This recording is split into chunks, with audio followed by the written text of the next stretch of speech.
नमस्कार साथियों, एक बार फिर से स्वागत है हमारे इस न्यू वीडियो सेशन में। तो आशा करता हूँ आप लोग का तैयारी अच्छे तरीके से चलता होगा और आशा करता हूँ आप लोग मैथ रीजनिंग का भी सेट लगाते होंगे। यदि आप लोग तैयारी कर रहे हैं बिहार एसएससी का, तो आप लोग एक सेट पर डे जरूर लगाया कीजिए। कहीं से भी ऑनलाइन लगे या फिर ऑफलाइन कोई बुक खरीद लीजिए सेट का, प्रैक्टिस सेट। वहां से आप लोग जरूर मैथ रीजनिंग जीके जीएस का पर डे टाइम देख के सेट लगाया कीजिए, क्योंकि अगर सीट नहीं लगाइएगा तो जब एग्जाम देने बैठिएगा वहां पर, तो हो सकता है वहां पर आप लोग को कॉन्फिडेंस ना हो एग्जाम देने का। और अगर आप लोग सेट लगाए हुआ रहेंगे, पर मंथ पर डे आप लोग एक सेट लगाइएगा, या फिर कह सकते हैं कि कम से कम सप्ताह में 3-4 सेट लगा लीजिएगा, तो आप लोग का प्रैक्टिस रहेगा। तो वहां पर आपको एग्जाम देने में कोई प्रॉब्लम नहीं होगा।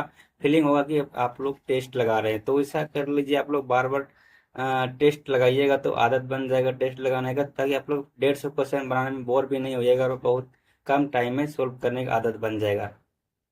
मेन होता है मैथ रीजनिंग, जो कि आप लोग को पता है कि टोटल 50 क्वेश्चन आपको रीजनिंग का रहेगा और 25 क्वेश्चन जो है वो मैथ का रहेगा। तो मैथ रीजनिंग का सबका लगभग सही होता है। अगर आप लोग 50 क्वेश्चन में 40-45 अगर सही कीजिएगा रीजनिंग, तभी कट ऑफ जा सकता है। और जो हमारा मैथ का क्वेश्चन होता है 25 क्वेश्चन, उसमें आप लोग को कम से कम 20 आना चाहिए।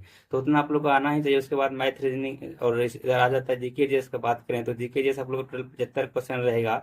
तो उसमें आप लोग 75 में हो सकता है कि जीके जो हमारा 50 क्वेश्चन है, उनमें से 30-35 आप लोग आसानी से ला सकते हैं। फिर हमारा साइंस का क्वेश्चन है जो कि 25 क्वेश्चन रहता है, उनमें आप लोग 20 क्वेश्चन या फिर 15 क्वेश्चन आसानी से ला सकते हैं। मतलब कहने का ये हो गया, अगर आप लोग 75 क्वेश्चन में 40-45 सही कर दिए उसमें जीके जीएस में, और इधर आप लोग लगभग क्या कर सकते हैं कि 70, आप लोग को 75 हो गया मैथ रीजनिंग। इसमें कम से कम अगर उधर आप लोग 45 जीके जीएस में ला लेते हैं 75 में से, तो आप लोग को, क्योंकि जानते हैं आप लोग कट ऑफ इसका जो है 100 प्लस, अर्थात 105 या 104 ऐसे कुछ जाता है। तो इधर आपको कितना लाना पड़ जाएगा, इधर आप लोग को आसपास लाना पड़ जाएगा, कर सकते हैं ये 60 के आसपास आप लोग को 75 में मैथ रीजनिंग में लाना पड़ेगा। तभी आप लोग का क्या होगा, कट ऑफ होगा। तो आप लोग तैयारी लगातार करते रहिए और मैथ रीजनिंग पर डे इसको बनाते रहिए। तो आज यहाँ पर हम लोग साइंस का कुछ क्वेश्चन करने वाले हैं। थोड़ा छोटा वीडियो होगा, क्योंकि यहाँ पर साइंस का क्वेश्चन ही लाए, जो कि लगभग 25-30 क्वेश्चन रहेगा साइंस का। और सभी क्वेश्चन यहाँ पर इंपॉर्टेंट है साइंस का। और आप लोग को पता है कि एग्जाम ऑनलाइन होगा। तो एग्जाम ऑनलाइन होगा तो हमें लगता है कि जो सेंट्रल वाला एसएससी एग्जाम जो कंडक्ट करवाते हैं, हो सकता है वही कराए, लेकिन जो सिलेबस है उसी से क्वेश्चन पूछा जाएगा। तो आप लोग सिलेबस को देखते हुए तैयारी कीजिए, मतलब तैयारी कीजिए। तो चलिए हम लोग बिना टाइम गवाए प्रश्न देखना स्टार्ट करते हैं। तो हमारे यहाँ पर 65 नंबर प्रश्न की, उड़ते हुए हेलीकॉप्टर में ऊर्जा होती है। तो उड़ते हुए हेलीकॉप्टर में कौन सी ऊर्जा होती है बताना है। तो यहाँ पर 4 ऑप्शन दिया है, आप लोग देख सकते हैं 4 ऑप्शन को। उसके बाद आप लोग को बता दूं कि जो हेलीकॉप्टर उड़ते हुए है, मतलब इसमें आप लोग का दोनों ऊर्जा होगा, या क्या कर सकते हैं, स्थित ऊर्जा और गतिज ऊर्जा दोनों होता है उड़ते हुए हेलीकॉप्टर में। ये कैसे होता है, आप लोग को देखिए। अगर कोई वस्तु पृथ्वी से कुछ ऊंचाई पर है, तो उस पर क्या हो रहा है कि स्थिति ऊर्जा लग रहा है ऊंचाई के कारण, ठीक है। तो स्थिति ऊर्जा बराबर फॉर्मूला होता है mgh। तो ऊंचाई के कारण जिसमें कुछ ऊर्जा होगा mgh होगा।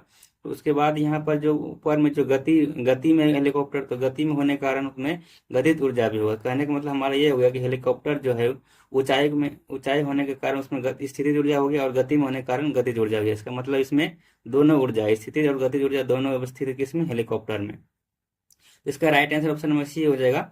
नेक्स्ट क्वेश्चन पर प्रश्न संख्या 66, इसमें पूछा जा रहा है आप लोग की लिफ्ट का खोज किसने की थी। लिफ्ट का खोज किसने की थी, लिफ्ट वही है जो कि आप लोग मॉल में पूरा फिर क्या कर सकते हैं, आसानी से ऊपर नीचे कर सकते हैं मॉल में, या फिर कर सकते हैं कि स्टेशन वगैरह में भी बहुत सारा लिफ्ट लगाया जाता है।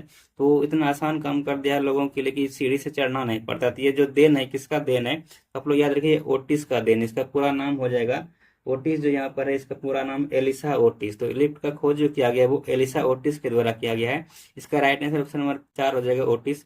और आप लोग बेयर्ड का नाम सुने होंगे, जे एल बेयर्ड का, जिसने टेलीविजन का आविष्कार किया है। टेलीविजन का आविष्कार जे एल बेयर्ड ने किया है। और जो हमारा एडिसन में है, एडिसन ने क्या किया, विद्युत बल्ब का आविष्कार किया है। अगला प्रश्न यहाँ पर प्रश्न संख्या 67 पूछा जा रहा है कि धूप से बचने के लिए, सॉरी यहाँ पर प्रश्न संख्या 67 है। अगला प्रश्न की, पृथ्वी से हम चंद्रमा के कितने प्रतिशत भाग को देख सकते हैं। तो आप लोग याद रखिएगा दोस्तों, जो हमारा पृथ्वी है, पृथ्वी से अगर हम लोग कोई चंद्रमा को देखें तो मात्र उसका 59% देख सकते हैं। इसका राइट आंसर ऑप्शन नंबर 3 हो जाएगा। 59% ही हम लोग पृथ्वी पर से चंद्रमा को देख सकते हैं।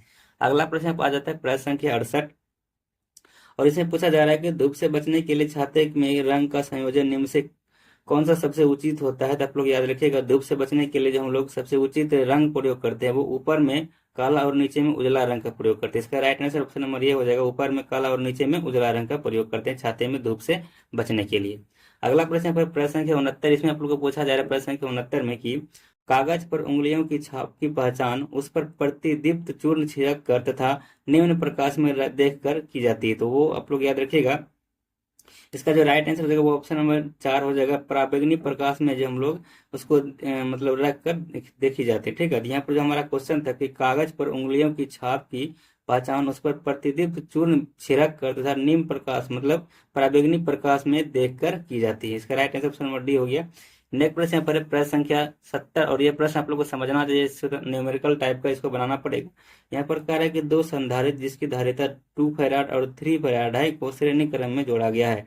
एक तीसरा संधारित्र जिसका धारिता 1 फैराड है इसके समांतर क्रम में जोड़ा गया है, तो परिणाम धारिता क्या होगा। तो यहाँ पर आप लोग को बता दूं कि एक हम लोग पढ़े थे, इसमें क्या कहते हैं कि प्रतिरोध का क्या कहते हैं संयोजन पढ़े थे। प्रतिरोध का संयोजन हम लोग जानते थे कि अगर वो श्रेणी क्रम में है तो क्या करते डायरेक्ट जोड़ देते थे, और समांतर क्रम में रहता तो उसको 1 बाय क्या करते थे रेट क्या कहते हैं ये इसको उसको बोलते हैं प्रतिरोध, जिसको हम लोग आर से डिनोट करते हैं। 1/R1 R2 करके जोड़ते थे, कब, जब समांतर क्रम में रहता था।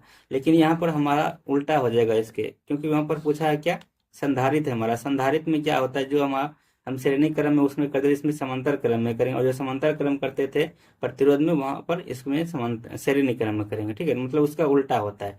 जैसे कि हमारा यहाँ पर दिया गया दो संधारित्र जिसकी धारिता 2 फैराड और 3 फैराड है, इसको श्रेणी क्रम में जोड़ा गया है। तो इसको हम लोग इस प्रकार सबसे पहले फिगर बना लेते हैं। तो हमारा ये फिगर हो जाएगा, यहाँ पर आप लोग समझ सकते हैं अच्छी तरीके से।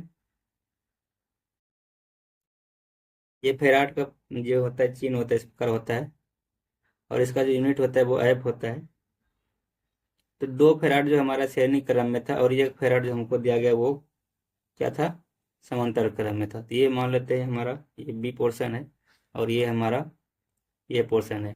तो 2 फेराड जो हमारा यहाँ पे 2 फेराड और एक 3 फेराड दोनों श्रेणी क्रम में दिया गया है। 2 फेराड एंड 3 फेराड जो हमारा वो श्रेणी क्रम में, उसके बाद 1 फेराड जो है हमको दिया गया है समांतर क्रम में। 1 फेराड हो गया समांतर क्रम में। अब इसको हम लोग को सोल्व करना, सबसे पहले ये श्रेणी क्रम वाला को जोड़ लेते हैं। श्रेणी क्रम को जोड़ने के लिए हम लोग क्या करेंगे, इन दोनों को इस प्रकार जोड़ेंगे, 1/2 प्लस 1/3 करेंगे। इसको अगर जोड़ लें तो ये हो जाएगा 6, एलसीएम हो जाएगा। फिर ये हो जाएगा 3 + 2 मतलब 5/6 आया। लेकिन यहाँ पर हम किसका निकाले, 1/फेराड जो हमारा होता है वो म्यू से डिनोट करते हैं, और रिजल्टेंट को हम लोग आर से डिनोट करते हैं। तो म्यू आर हमारा जो हो जाएगा वो 6/5 हो जाएगा। मतलब यहाँ पर 1/म्यू आर का वैल्यू आया, ये तो म्यू आर हम लोग करेंगे तो उसको ऊपर ले जाएंगे, 6/5 आ गया। किसका वैल्यू, ये इसका हो गया। अब हमको यहाँ पर समांतर क्रम में एक 1 फेराड दिया है, तो इसको हम लोग क्या करेंगे, समांतर क्रम वालों को इसको जोड़ देंगे। ठीक है, इसमें हम लोग अगर जोड़ देंगे 1 फेराड, तो 6/5 प्लस 1 फेराड जोड़ देंगे, हमारा जो वैल्यू हो जाएगा रिजल्टेंट पूरा का, रिजल्टेंट फेराड जो हो जाएगा हमारा संधारित्र का वैल्यू, वो हो जाएगा 6 + 5/6 अर्थात 11 सॉरी यहाँ पर बटे में 5 है, तो 11/5 आ जाएगा इसका राइट आंसर। तो यहाँ पर देख सकते हैं हमारा ऑप्शन नंबर ये है 11/5, इसका राइट आंसर ऑप्शन नंबर ये हो जाएगा 11/5।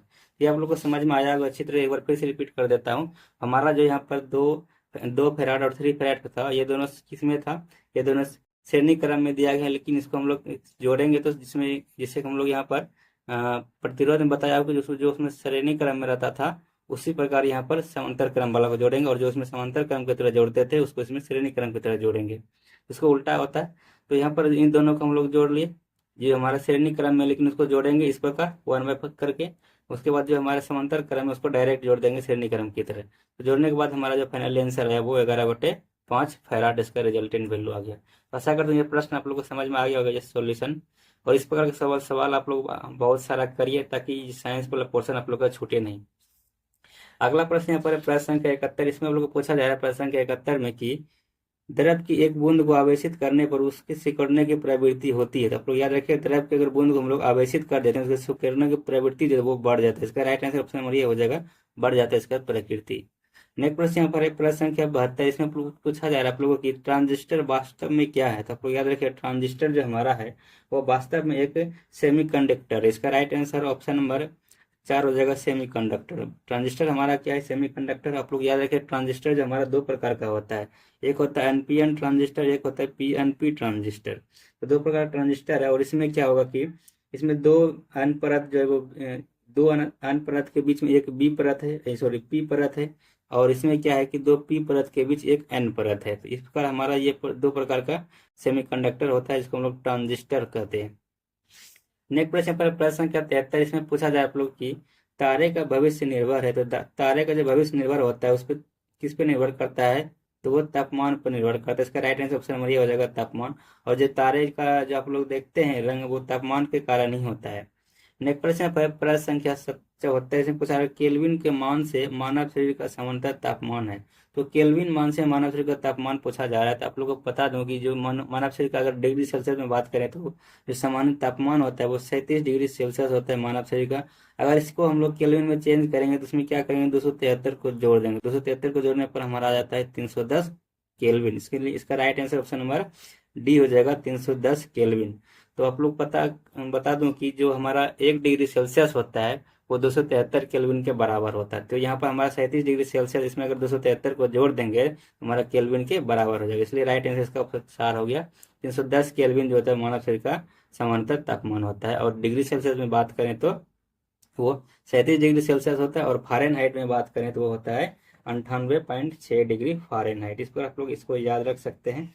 और हमारा जो क्या कर सकते हैं, नेक्स्ट प्रश्न आ जाते हैं यहाँ पर प्रश्न के 75, इसमें आप लोग पूछा जा रहा है कि एक लंबे व्यक्ति को अपना संपूर्ण प्रतिबिंब देखने के लिए 1.5 मीटर का जो प्रतिबिंब हमारा है वो 1.5 मीटर के लिए आवश्यक दर्पण की न्यूनतम लंबाई क्या होना चाहिए।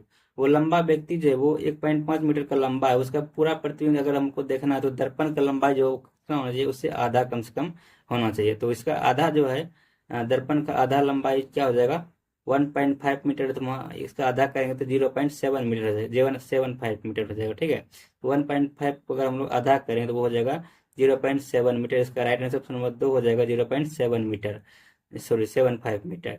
तो अगर हम लोग किसी व्यक्ति का या फिर किसी वस्तु का अगर देखना चाहते हैं पूरा प्रतिबिंब, तो दर्पण का लंबाई जो होना चाहिए वो उसका कम से कम आधा लंबाई का होना चाहिए। यहाँ पर हमारा जो दिया गया था व्यक्ति का लंबाई वो 1.5 मीटर है, इसलिए इसका आधा करेंगे 0.7 मीटर हो जाएगा दर्पण का लंबाई। इसका राइट आंसर ऑप्शन नंबर 2 हो जाएगा। और हमारे यहाँ पर नेक्स्ट प्रश्न आ जाता है प्रश्न संख्या 76, इसमें पूछा जा रहा है आप लोग प्रश्न संख्या 76 में कि पसीना रोधी पदार्थों में सामान्यतः निम्नलिखित में से क्या होता है। तो आप लोग याद रखिए, समान जो हमारा पसीना रोधी पदार्थों में सामान्यतः पाया जाता है वो एल्यूमिनियम यौगिक पाया जाता है। इसका राइट आंसर ऑप्शन नंबर ये हो जाएगा, एल्यूमिनियम यौगिक। नेक्स्ट प्रश्न की बात करें तो हमारा नेक्स्ट प्रश्न 77 में प्रश्न है कि किस वैज्ञानिक ने गोबर गैस प्रणाली का आविष्कार किया है। तो आप लोग याद रखिए, गोबर गैस प्रणाली का जो आविष्कार किया गया है वो सीवी देसाई के द्वारा किया गया। इसका राइट आंसर ऑप्शन नंबर 3 हो जाएगा, सीवी देसाई। यहाँ पर बात करें हम लोग सीवी रमन का, तो जो सीवी रमन को अवार्ड मिला है, कौन सा अवार्ड मिला है, तो आप लोग याद रखिएगा इसको नोबेल अवार्ड मिला है 1930 ईस्वी में। किस लिए मिला है, तो इसको अवार्ड मिला है रमन प्रभाव की खोज के लिए। तो रमन प्रभाव की खोज के लिए सीवी रमन को 1930 ईस्वी में नोबेल जो प्राइज मिला है। और यहाँ पर बात करें जेसी बोस का, जेसी बोस ने जो आविष्कार किया है वो कैस्कोग्राफ की खोज किया। तो जो हमारा पौधों की वृद्धि को मापा जाता है वो कैस्कोग्राफ से मापा जाता है। और कैस्कोग्राफ का खोज किसके द्वारा किया गया, तो जगदीश चंद्र बसु के द्वारा किया गया है।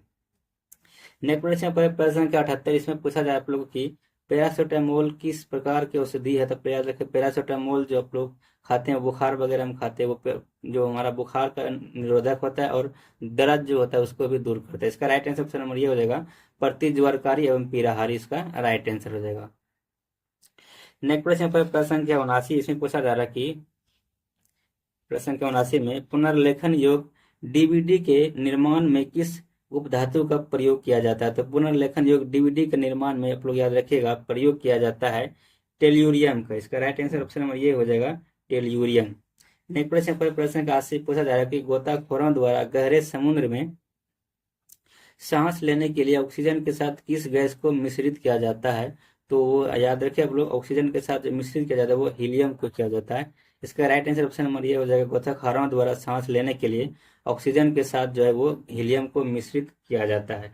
और आप लोग याद रखें, अस्पतालों में जो ऑक्सीजन सिलेंडर देखते हैं उसमें भी ऑक्सीजन के साथ हीलियम गैस ही भरी जाती है। नेक्स्ट प्रश्न पर प्रश्न का 81 पूछा जा रहा है कि मोती मुख्य रूप से बना होता है। तो आप लोग याद रखें, मोती जो मुख्य रूप से बना होता है वो कैल्शियम कार्बोनेट का बना होता है। इसका राइट आंसर ऑप्शन में ये हो जाएगा, कैल्शियम कार्बोनेट। और इसका फॉर्मूला होता है CaCl। CO3 कैल्शियम कार्बोनेट का फॉर्मूला होता है। नेक्स्ट प्रश्न पर प्रश्न संख्या 82 पूछा जा रहा है आप लोग प्रश्न संख्या 82 में कि सिट्रिक अम्ल मुख्य रूप से किसमें होता है। तो आप याद रखिए सिट्रिक अम्ल जो होता है वो मुख्य रूप से हो जाएगा नींबू, संतरा या खट्टे फल जो होता है उसमें पाया जाता है। यहाँ पर इसका राइट आंसर ऑप्शन नंबर 4 हो जाएगा, नींबू में सिट्रिक अम्ल होता है। बात करें इमली का, तो इमली में जो होता है वो टार्टरिक अम्ल पाया जाता है। कौन सा अम्ल पाया जाता है नींबू में, सॉरी इमली में, तो वो टार्टरिक अम्ल पाया जाता है। दूध में आप लोग को पता है कि लैक्टिक अम्ल पाया जाता है, और सेब में पाया जाता है मैलिक अम्ल। तो यहाँ पर हमारा पूछा था सिट्रिक अम्ल पूछा था, इसका राइट आंसर ऑप्शन नंबर 4 हो जाएगा नींबू। और नेक्स्ट प्रश्न यहाँ पर प्रश्न है, हमारे शरीर में नमक की मात्रा कितनी होती है। तो आप लोग याद रखिए हमारे शरीर में जो नमक की मात्रा होती है वो 0.4% होता है। इसका राइट आंसर ऑप्शन नंबर 3 हो जाएगा, 0.4% जो हमारे शरीर में नमक की मात्रा होता है। और अगर हम लोग बात करें हमारे शरीर में ऑक्सीजन की मात्रा टोटल कितना होता है, तो ऑक्सीजन की मात्रा जो हमारे शरीर में होता है वो 65% होता है। और अगर पूछा जाए हमारे शरीर में कार्बन की मात्रा कितना होता है, तो कार्बन का मात्रा होता है 18.5%। और हाइड्रोजन की मात्रा जो हमारे शरीर में होता है वो 9.5% हो गया। और नाइट्रोजन की मात्रा हमारे शरीर में होता है 3.3%। आप लोग याद रख सकते हैं कि हमारे शरीर में यहाँ पर पूछा गया था नमक की मात्रा, तो नमक की मात्रा हो गया 0.4%, ऑक्सीजन की मात्रा 65%, कार्बन की मात्रा 18.5%, फिर हाइड्रोजन की मात्रा हो गया 9.5% और नाइट्रोजन की मात्रा हो गया 3.3%। इसे आप लोग याद रख सकते हैं। नेक्स्ट प्रश्न यहाँ पर 84 नंबर प्रश्न पूछा जा रहा है कि मानव मूत्र का पीला रंग किस वजह से होता है। तो आप लोग याद रखिए मानव रक्त जो सॉरी मानव मूत्र का जो पीला रंग होता है वो यूरोक्रोम के कारण होता है। इसका राइट आंसर ऑप्शन नंबर 4 हो जाएगा, यूरोक्रोम। और आप लोग को बता दूं कि जो हमारा मानव का मूत्र होता है उसका पीएच मान की बात करें तो उसका पीएच मान हो जाता है 6 होता है। तो मानव मूत्र का पीएच मान हो गया 6। और यहाँ पर पूछा गया था रंग जो उसका होता है पीला वो यूरोक्रोम के कारण हो गया। और आप लोग याद रखिएगा मानव मूत्र के माध्यम से विटामिन सी का क्या हो जाता है, उत्सर्जन हो जाता है। क्योंकि आप लोग को पता है कि जो हमारा विटामिन बी और सी है वो जल में घुलनशील होता है, इसलिए क्या होता है मानव मूत्र के साथ विटामिन सी क्या हो जाता है, उत्सर्जन हो जाता है उसका। और आप लोग याद रखिए मानव शरीर में एक दिन में लगभग 1.5 लीटर पर दिन क्या होता है, मूत्र बनता है। पर दिन लगभग 1.5 लीटर जो है वो मानव शरीर में मूत्र बनता है। नेक्स्ट प्रश्न पर प्रश्न के 85 पूछा जा रहा है। प्रश्न के 85 में एक वयस्क मानव में समानता होते हैं, तो एक वयस्क मानव में समानता कितने चवर्णक होते हैं ये पूछा जा रहा है। तो आप लोग फिगर में देखिएगा कि फिगर में हम लोग को दिया गया है वहां पर सबसे पहले देखिए कृंतक जिसको हम लोग बोलते हैं इंसीजर्स, इंसीजर्स बोलते हैं कृंतक को। वो हो जाता है वह नीचे में 4 होता है ऊपर में 4 होता है, टोटल 8 दांत हमारा होता है कृंतक जिससे हम लोग कोई भी चीज काटते हैं।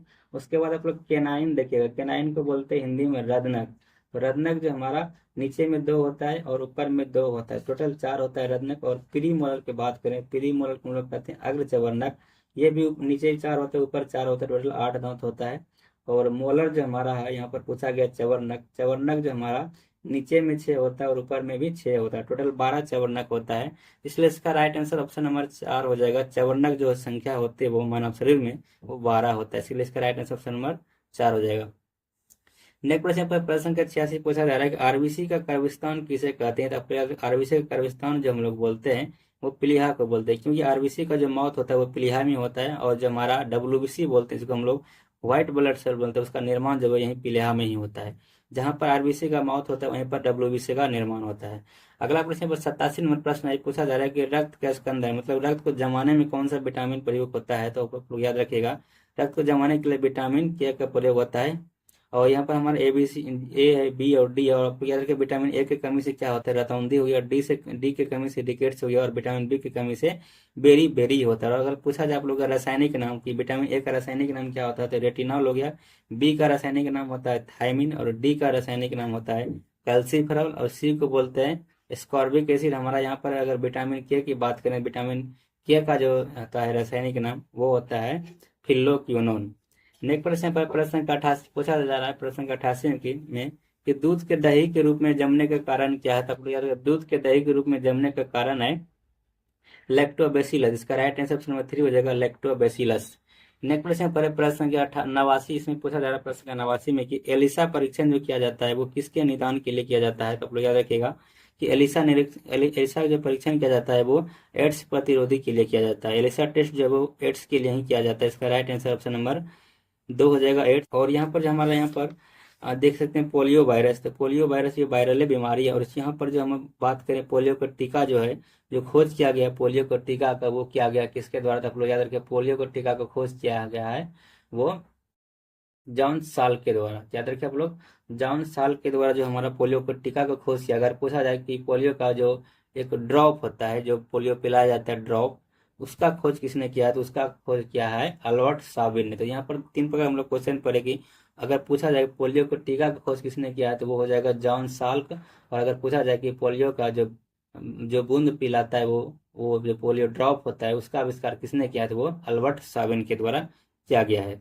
और यहाँ पर अपना नेक्स्ट प्रश्न आ जाता है प्रश्न संख्या 90। और इसमें पूछा जा रहा है प्रश्न संख्या 90 में कि पौधे के किस भाग से हल्दी प्राप्त किया जाता है। तो आप लोग पता है कि पौधे किस भाग से हल्दी प्राप्त करते हैं, तो वो तना से प्राप्त करते हैं। इसका राइट आंसर ऑप्शन में दो हो जाएगा, तना से।